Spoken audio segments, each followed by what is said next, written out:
Jadi 49 Al-Maidah ini kan 50. Wa an yahkumu bainahum bima anzalallahu wa la tattabi' ahwa'ahum wahdharhum an yaftinuka 'an ba'd ma anzalallahu ilaik. Betul ya Pak Edi ya? Hukumlah mereka, putuskanlah perkara mereka berdasarkan apa yang Allah turunkan. Jadi 2 kali berulang perintah Allah kepada nabinya untuk menghukum manusia berdasarkan apa? Syariat Al-Quran, hukum Al-Quran.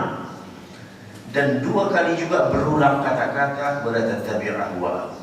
Jangan kau ikuti kemauan mereka. 2 kali apa? Kira-kira maksudnya apa? Allah tahu orang yang tidak suka dengan syariat itu cukup banyak. Allah tahu. Bahkan itu bukan dari luar kaum muslimin, tetapi dari dalam kaum muslimin sendiri yang tak setuju dengan hukum syariat itu. Allah tahu itu. Makanya Allah tekankan 2 kali, jangan ikuti kemauan mereka.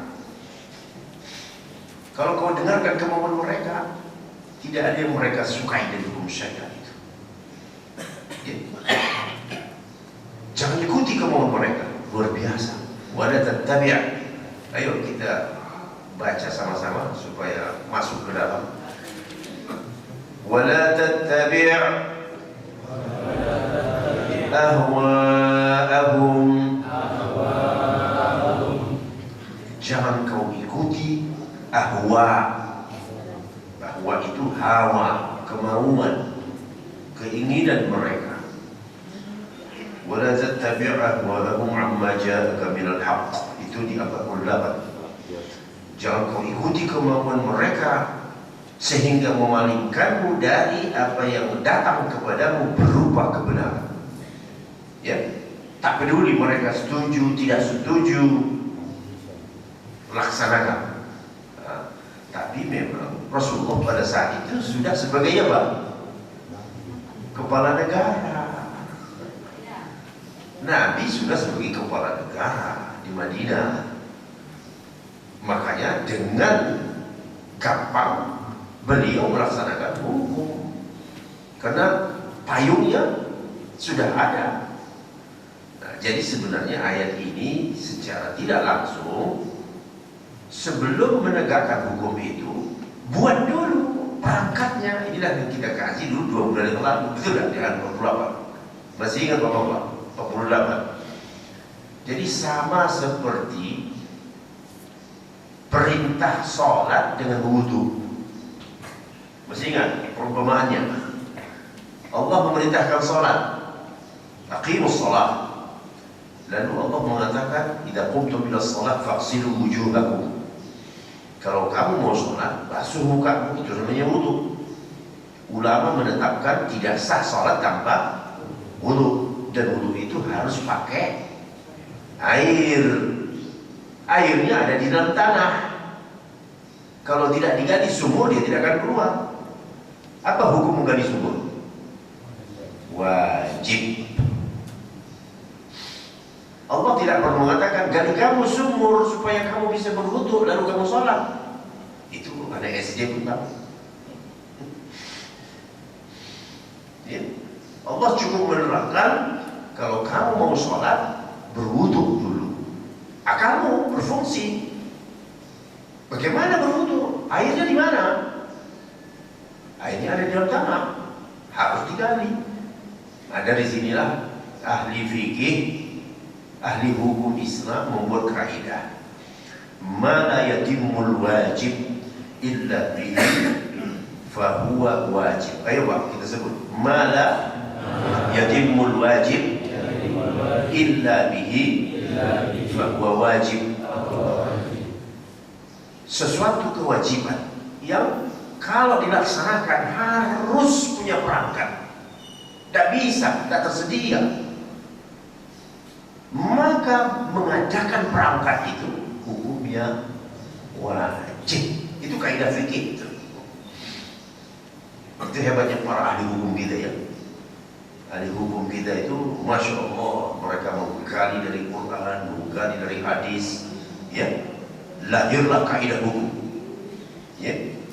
Nah, sesuatu kewajiban yang tak bisa dilaksanakan tanpa ada prasarana, maka mengadakan hukum prasarana, hukum mengadakan prasarana itu wajib.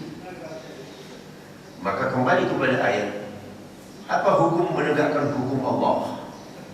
Wajib, tidak diragukan. Ada yang membantah itu, hukumnya membantah perintah Allah, kafir, ya. Tidak bisa dilaksanakan tanpa ada perangkat. Apa namanya perangkat itu? Kekuasaan negara, pemerintah. Maka hukum membuat perangkat itu wajib. Dan itulah yang dicontohkan pertama sekali oleh siapa?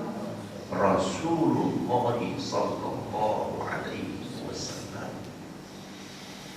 Nah, hanya saja kajian-kajian seperti ini kan ya hampir tak pernah disinggung. Entah karena Allah, mungkin ini hanya kajian di antara para ya ulama saja di pesantren gitu, ya, nggak nyampe ke masyarakat awam. Seolah-olah ini kajian tingkat tinggi. Ya sebenarnya tidak. Semua muslim harus tahu ini, betul kan? Karena ayat Quran ini kan harus diketahui setiap muslim, bukan hanya ulama yang harus tahu, tidak. Nah, setelah itu Allah di 50. Nah, ini luar biasa ini. Afahukmal jahiliyati yabghun. Ayo kita baca. Afahukmal jahiliyati yabghun wa man ahsanu minallahi hukman wa man ahsanu minallahi hukman liqaumin yuqinun. Itu Bapak lihat terjemahannya. Apakah hukum jahiliyah yang mereka sukai? Masya Allah. Tamparan tidak? Tamparan tidak? Itu tamparan. Kamu tahu ini hukum Allah, ini hukum jahiliyah. Kamu pilih mana? Masa kamu pilih hukum jahiliyah? Coba bandingkan kamu, hukum apa yang lebih baik dari hukum Allah bagi kaum yang yakin. Nah, kembali kepada iman. Kembali kepada iman. Biar ditunjukkan, dibuktikan, diseminarkan bahwa yang terbaik itu adalah hukum Allah, tetap saja ngeyel. Oh, kondisinya, itunya, ininya. Ya. Makanya sebutannya liqaumi yuqinun, bagi kaum yang yakin. Yang yakin itu siapa? Beriman.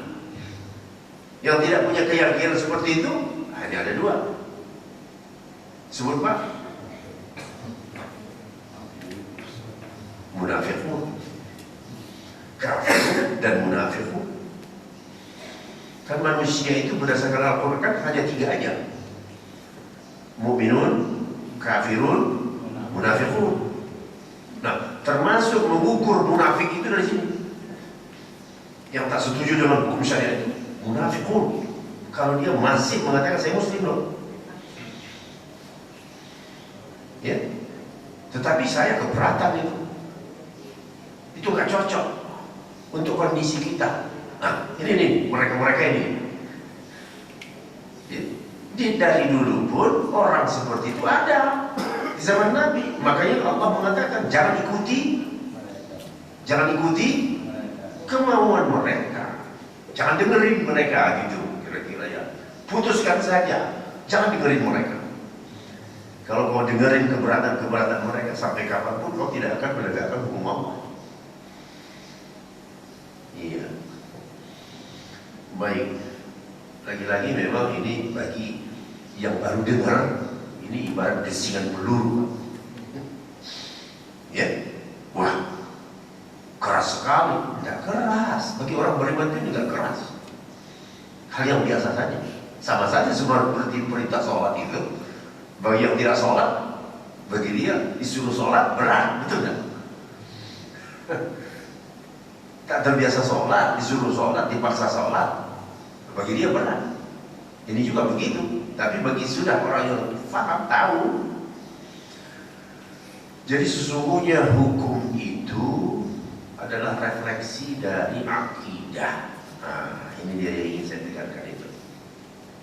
Ketika kita mengatakan la ilaha illallah, tidak ada ilah. Nah, selama ini kan yang kita fahami tidak ada Tuhan yang disembah, kan gitu. Sebenarnya tidak sebatas itu. Tidak ada pembuat hukum kecuali hanya Allah. La syari'a illallah. Tidak ada pembuat hukum kecuali hanya Allah. Manusia tidak diperkenankan Allah membuat hukum. Tidak diperkenankan Allah. Kalau diperkenankan, sudah barang tentu Allah tidak perlu menurunkan hukum. Tetapi ketika Allah menetapkan suatu hukum, tidak ada pilihan bagi manusia untuk mengatakan, oh saya mau yang ini. Nah disinilah salah satu ayat di dalam Al-Quran juga ini, ya, fala wa rabbika. Dengarkan Bapak ya, fala wa rabbika la yu'minun. Demi Allah, demi Tuhanmu, mereka itu tak beriman. Hatta yuhaqqimuka fima syajara bainahum. Sampai mereka mau menjadikanmu sebagai hakim untuk memutus perkara mereka. Ayo, kurang tanda zaman. Tidak beriman mereka, siapapun dia, baik yang mengaku muslim, apalagi yang tak mengaku muslim, itu kata Allah, mereka itu tidak beriman. Sampai kapan? Yuhaqqimuka, sampai mereka mentahkim. Jadi kata-kata hukum di kita itu juga berasal dari Al-Quran, ya. Sampai mereka menjadikanmu sebagai hakim untuk memutus perkara mereka fima syajara bainahum, terhadap perkara yang terjadi di antara mereka. Pidanakah itu, pemerintahankah itu, perkatakah itu, harus kamu menjadikan Rasulullah itu sebagai apa? Hakim. Subhanallah, ya. Fima syajara bainahum wala yajidu fi anfusihim harajan mimma qadaita. Yang kedua, sudah mau bersedia siap menjadikan Rasulullah sebagai hakim memutus perkara. Setuju? Ada yang kedua, tak berhenti sampai di situ. Belum mereka beriman sampai hati mereka, di dalam hati mereka tidak ada keberatan terhadap putusan. Kalau masih ada keberatan, ya saya sih mau merujuk kepada syariat, tapi kalau begini ya saya belum bisa terima ini. Wala yajidu fi anfusihim harajan mimma qadaita. Di dalam hati mereka tidak ada keberatan terhadap putusanmu. Masya Allah, luar biasa ya. Syarat beriman itu sampai begitu, ya. Wa yusallimu taslima, mereka menyerahkan sepenuhnya kepadamu berdasarkan putusan Allah Ta'ala, baru dikatakan beriman. Ayo kita ulang, ya. Saya tidak tulis itu, tetapi bisa saya bacakan. Fala wa rabbika la yu'minun hatta yuhaqqimuka fima syajara bainahum thumma la yajidu fi anfusihim harajan mimma qadaita wa yusallimu taslima. Mudah-mudahan paham ya. Fala wa rabbika, demi Allah, demi Tuhanmu, la yu'minun, mereka tidak dibilang beriman. Walaupun mengaku beriman, tetapi di mata Allah mereka tak beriman. Sampai kapan? Hatta yuhakimuka, sampai mereka bersedia menjadikanmu sebagai hakim, pemutus perkara. Fima syajara bainahum, terhadap perkara yang terjadi di antara mereka. Perkara apa saja? Dagang, bisnis, pidana, perdata, pemerintahan. Tidak dikatakan mereka beriman. Ya, luar biasa. Berhenti sampai di situ? Tidak. Tsumma la yajidu fi anfusihim haraja. Di dalam hatinya tidak ada keberatan. Kalau masih ada keberatan, tidak dianggap beriman. Wa yusallimu taslima, dan mereka menyerahkan sebelumnya. Kalau sudah begitu kata syariat, titik, selesai persoalan, baru beriman. Ya, begitulah tegasnya Allah dalam soal hukum. Baik hadirin dirahmati Allah Ta'ala, kembali ke 50. Afa hukmal jahiliyah yabghun. Jadi hukum itu sebenarnya hanya ada dua, Pak. Hukum Allah, hukum jahiliyah. Jadi bukan ada hukum ketiga, separuh ini separuh itu, tidak ada itu. Yang ada hukum Allah, hukum jahiliyah. Karena Allah tidak menyebut ada hukum ketiga. Ya, yang disebut Allah, hukum Allah. Yang kedua disebut hukum jahiliyah.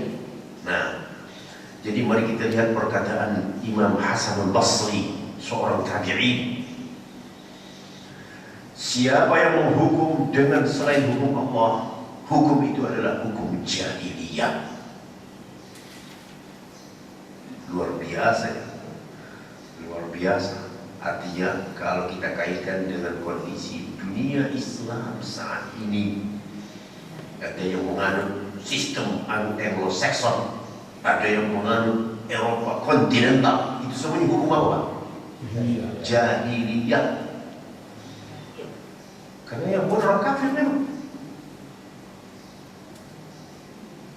Hukum yang berlaku di negeri Muslim itu adalah adopsi, fotokopi. Ada yang memfotokopi dari hukum Belanda karena mereka bekas jajahan Belanda. Ada yang fotokopi Prancis karena mereka jajahan Prancis, Afrika, sebagian negara Timur Tengah. Ya. Ada jajahan Inggris, mereka mengambil hukum Commonwealth. Ya, jajahan Inggris. Inggris ini kan penjajah separuh dunia. Separuh dunia itu, ya mungkin lebih separuh, mungkin 2/3 dunia ini jajahan Inggris itu. Ya, Afrika, Asia. Jadi penjajah terbesar itu, nomor 1 dunia adalah Inggris itu kan. Ya. Jadi hukum Inggris. Belanda mengambil hukum dari Prancis, hukum Napoleon. Napoleon itu mengambil hukumnya dari Romawi. Inggris juga muaranya ke Romawi. Romawi itu apa? Nasara. Aneh bin ajaib ya. Negerimu Muslim, hukum yang berlaku di negerimu adalah hukum yang berasal dari Romawi. Astagfirullah.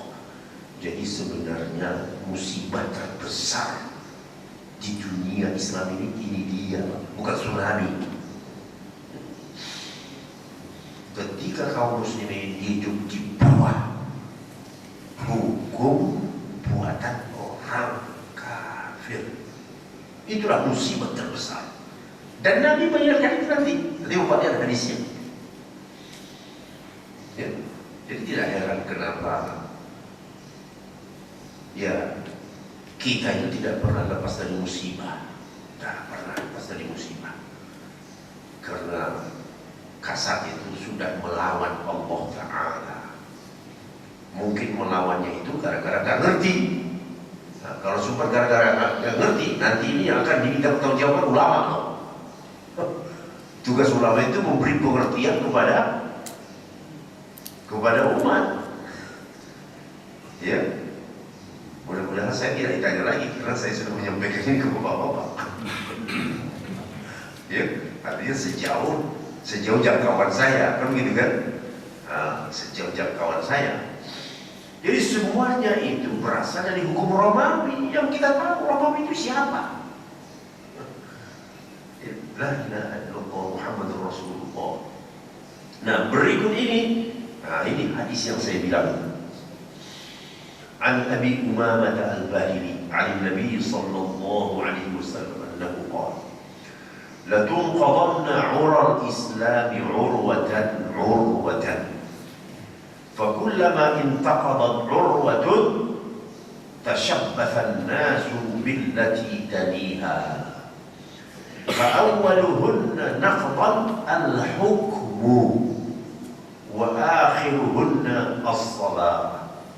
أخرجه أحمد والطبراني وابن حبان بإسناد صحيح. Sungguh simpul-simpul Islam itu akan terlepas satu demi satu. Pada zaman Nabi simpul Islam itu semuanya kencang.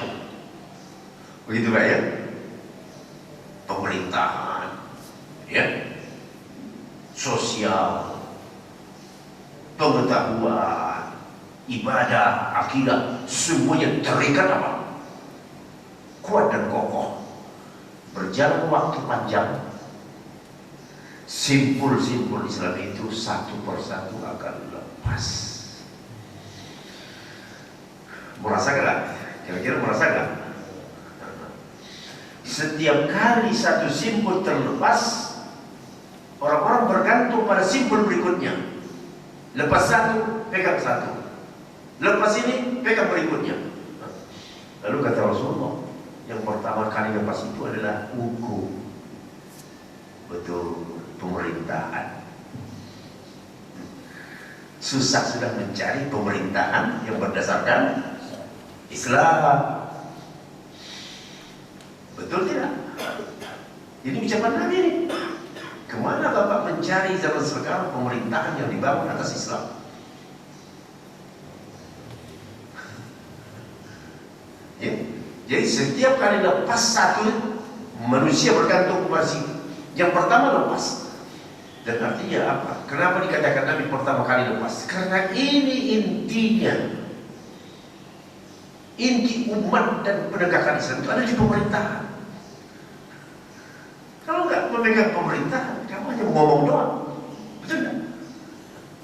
Ya sama lah kalau kita buat. Saya teriak-teriak di sini, ya, tutup hotel itu, di situ ada prostitusi. Kita buat tabligh akbar. Kira-kira hotel tersebut tutup nggak? Tak akan. Tapi coba kalau seorang gubernur mengeluarkan surat edaran, tutup, hotel itu tutup tidak? Tutup. Pemerintahan. Karena di sana ada power,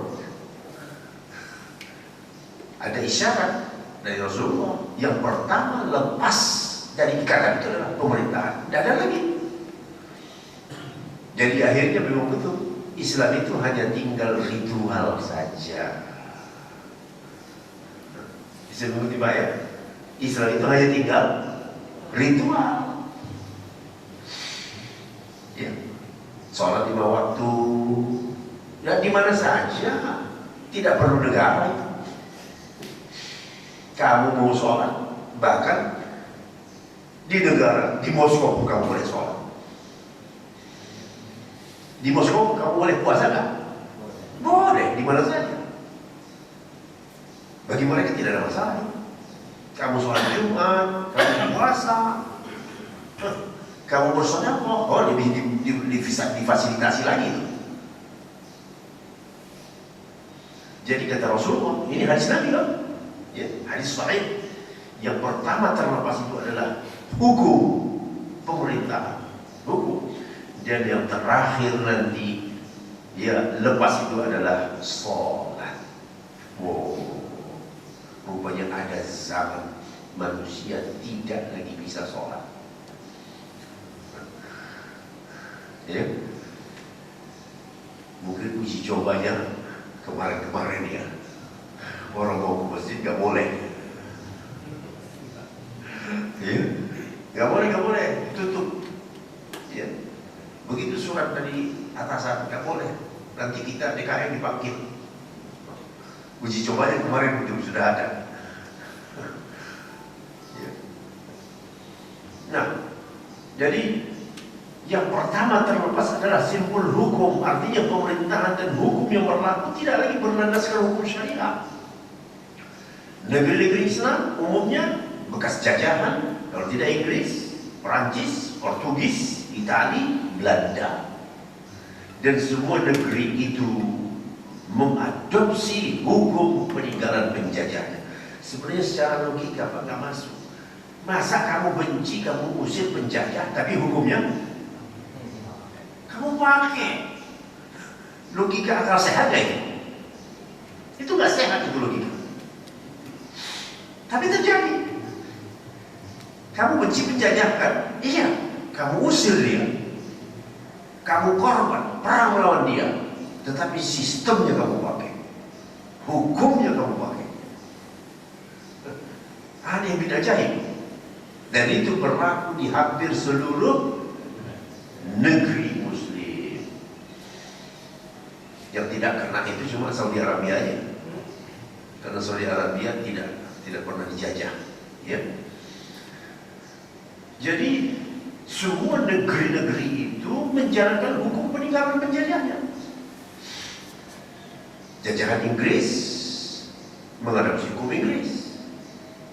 Jajahan Prancis mengadopsi hukum Prancis, hukum Napoleon. Ya. Jajahan Belanda, ya, mengadopsi hukum Belanda. Semua ahli hukum Belanda itu hafal Van Hollenhoven. Ya. Al-Quran menyebutnya hukum jahiliyah. Ya Allah, bagaimana itu ya? Kata Hasan al-Basri tadi, semua hukum yang bukan bersumber dari hukum Allah adalah hukumul jahiliyah. Dan itulah yang Allah tanyakan kepada orang mukmin, apakah hukum jahiliyah yang lebih kamu sukai? Tentu bentuknya, narasinya itu, waduh, gimana Pak, menyentuh hati ya. Kok kamu lebih sukai, lebih kamu pilih daripada hukum yang turun dari penciptamu? Kok bisa? Gitu. Jadi Al-Quran demikian. Padahal mereka masih mengaku Muslim dan mengaku beriman. Bagaimana mungkin bangsa mukmin menggunakan hukum jahiliyah? Nah, teringatlah kita kepada sebuah hadis, hadis sahih diriwayatkan oleh Imam Muslim. Kalau bisa kita baca sama-sama. Bada'al Islamu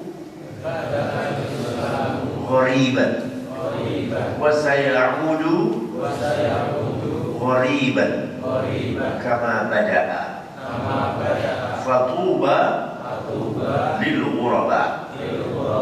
Bada'al Islamu ghariban wa sayaudu ghariban kama bada'a fatuba lil ghuraba.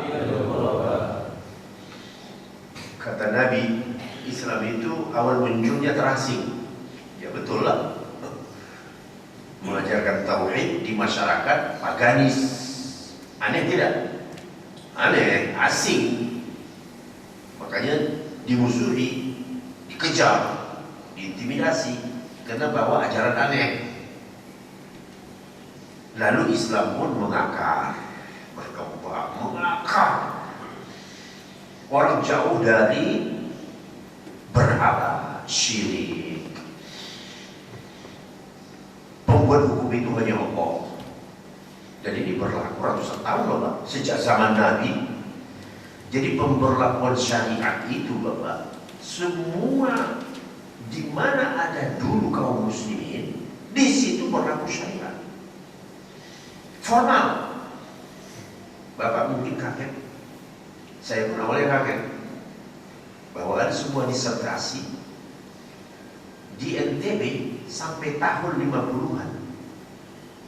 Kesultanannya dalam ketetapan tertulis di kesultanan itu memberlakukan hukum syariat tahun 50-an. Indonesia merdeka 45. Dengan segala perangkatnya, termasuk pidana. Awalnya saya kaget, bisa begitu disertasi dokter.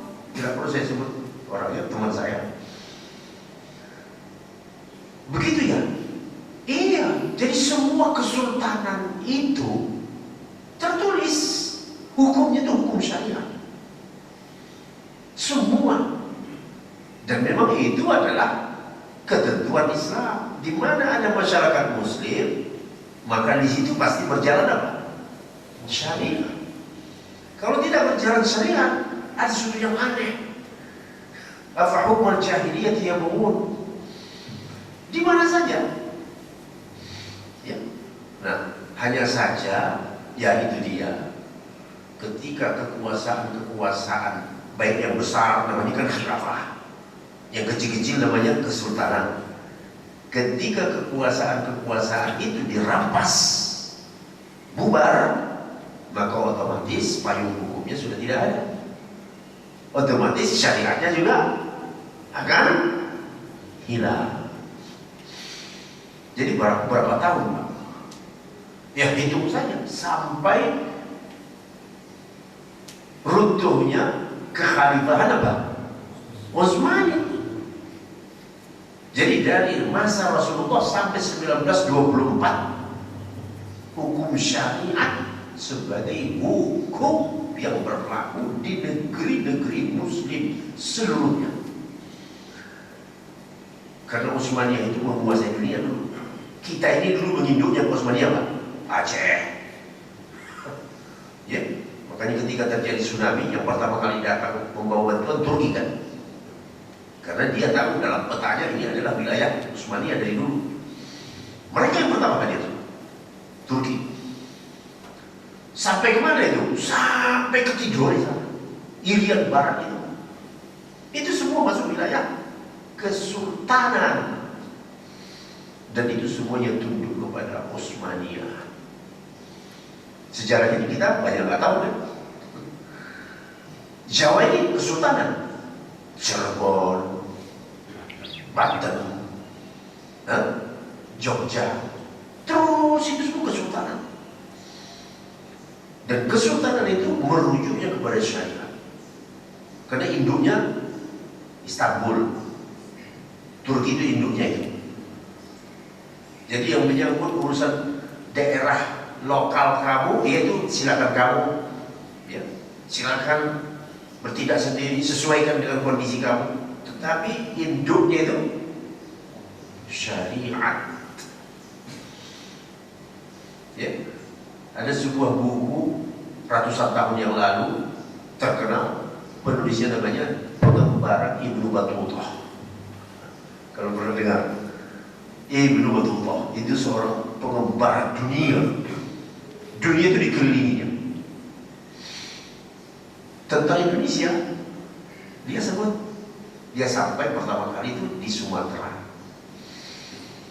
Ya karena kan penyebaran Islam pertama lewat ya itu pertama masuk itulah namanya yang kita sebut itu Barus. Karena itu pelabuhan Pak.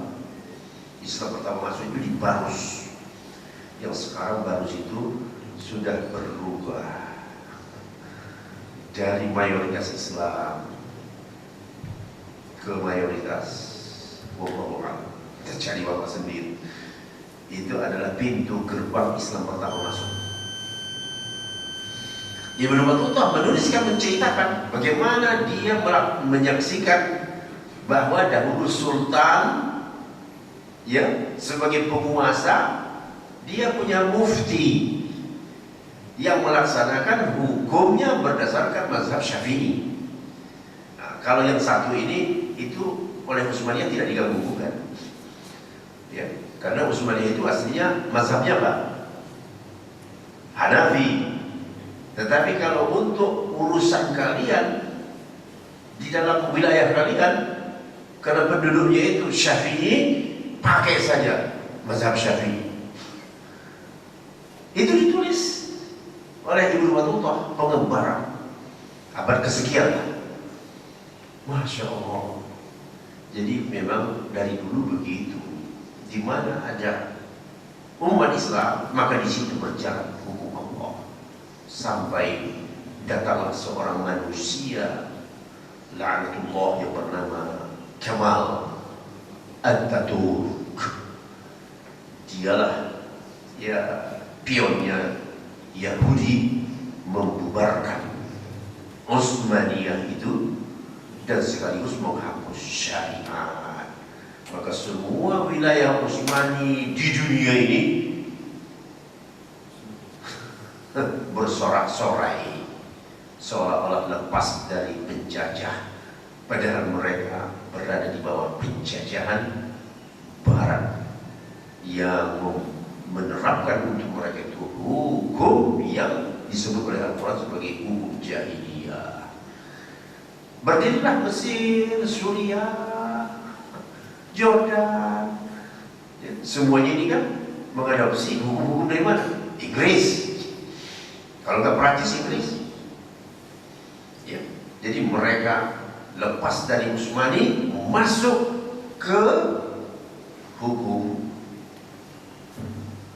negara-negara penjajahnya, Inggris kah atau Prancis kah. Jadi hadirin, betul kata Rasulullah, Islam dulu asalnya muncul terasing, dianggap asing karena mengajarkan tauhid. Tapi nanti terjadi, dan ini yang tak masuk, belum kepikiran dulu barangkali ya. Wa sayaudu ghariban, ya, akan kembali nanti dalam keadaan terasing. Dianggap aneh. Islam itu nanti dianggap aneh. Lalu kata Rasulullah, fatuba lil ghuraba, beruntunglah orang-orang aneh itu. Orang-orang yang terasing itu yang dianggap kamu ini aneh. Ya, kok berpikir seperti ini aneh? Kata Rasulullah siapa? Apa? Beruntunglah orang-orang yang dianggap aneh itu. Jadi kalau kita mau beruntung, jadilah orang-orang apa? Aneh, ghuraba. Artinya aneh, kenapa? Karena umumnya manusia tidak lagi berpikir seperti itu. Tetapi Rasulullah mengatakan tuba lil ghuraba. Tuba lil ghuraba. Baik. Islam rahmatan lil alamin. Nah, ini ingin kita jelaskan. Islam itu rahmatan lil alamin. Semua orang mengangkat slogan ini. Tampaknya rahmat Islam itu hanya pada syariatnya. Kalau syariatnya dijalankan, baru kelihatan Islam itu membawa rahmat, Pak. Tetapi kalau syariatnya tidak berjalan, itu hanya retorika. Ya, karena tidak terlihat di mana itu rahmatnya itu. Tetapi kalau itu berjalan, kejahatan tidak ada. Apa berani orang melakukan kejahatan kalau syariat berjalan? Apa berani hilang kepala, hilang tangan? Apa berani? Gak akan berani orang. Berarti apa? Kalau syariat berjalan, keamanan dipastikan. Karena semuanya orang takut hilang kepalanya, semua orang takut hilang tangannya. Maka tidak akan ada terjadi pencurian, maka tidak akan terjadi membunuh, maka tidak akan terjadi zina. Wanita terpelihara kehormatannya. Tidak akan ada manusia laki-laki suka laki-laki. Iya, tidak akan ada. Kenapa? Dia terancam nyawanya. Itulah gunanya hukum itu. Maka hukumlah yang menciptakan suasana aman, damai, bahagia. Itu sebenarnya hukum. Maka hukum yang menopang itu adalah syar'ullah, syariat Allah. Kira-kira kalau berjalan syariat, apa ada orang yang berani korupsi, main proyek? Berani? Tidak akan berani kamu main proyek. Ya, kamu akan takut tanganmu dipotong. Ya, iya. Jadi inilah kira-kira Islam rahmatan lil alamin itu, intinya itu kalau syariatnya berjalan, ya, rahmatan lil alamin, sehingga alam di sekitar kita pun ikut menikmatinya. Kan lil alamin itu seluruh alam kan. Ada orang berani menambang emas, timah, berani menambang kalau syariat berjalan? Ya tak berani. Sehingga bumi terjaga, hutan pelindung hidup manusia. Tidak akan berani orang illegal logging. Kenapa? Ancaman syariat. Baru kelihatan Islam itu rahmatan lil alamin. Kalau hanya sekedar retorika, ya di satu sisi kita mengatakan lil alamin, di sisi lain kezaliman, di sisi lain keamanan tidak ada, nyawa terancam, ya, ekonomi murat-marit, harga naik turun. Mana? Sementara masjid banyak, orang umrah banyak. Karena yang berjalan dari syariat itu hanya ritualnya saja, urusan-urusan pribadi saja. Tetapi urusan publik tidak diatur oleh syar'ullah. Ya, alhamdulillah selesailah kajian kita dari Al-Maidah ayat 50, 48, 49, 50. Adapun 51-nya ini hampir semuanya orang sudah tahu. Tidak boleh mengambil pemimpin dari orang kafir, Yahudi dan Nasara. Masya Allah. Ya, baik.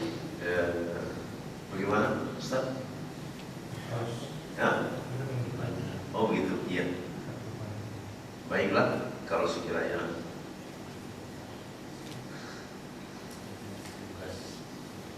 sudah tugas.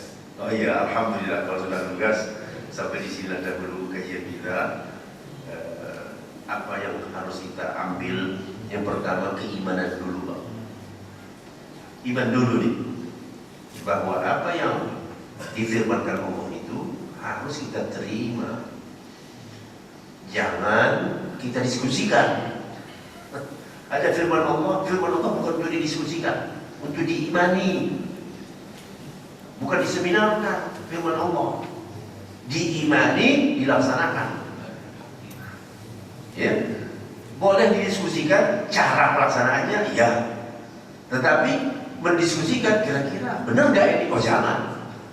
Karena wilayah wahyu tidak di situ. Wilayah wahyu sami'na wa ata'na.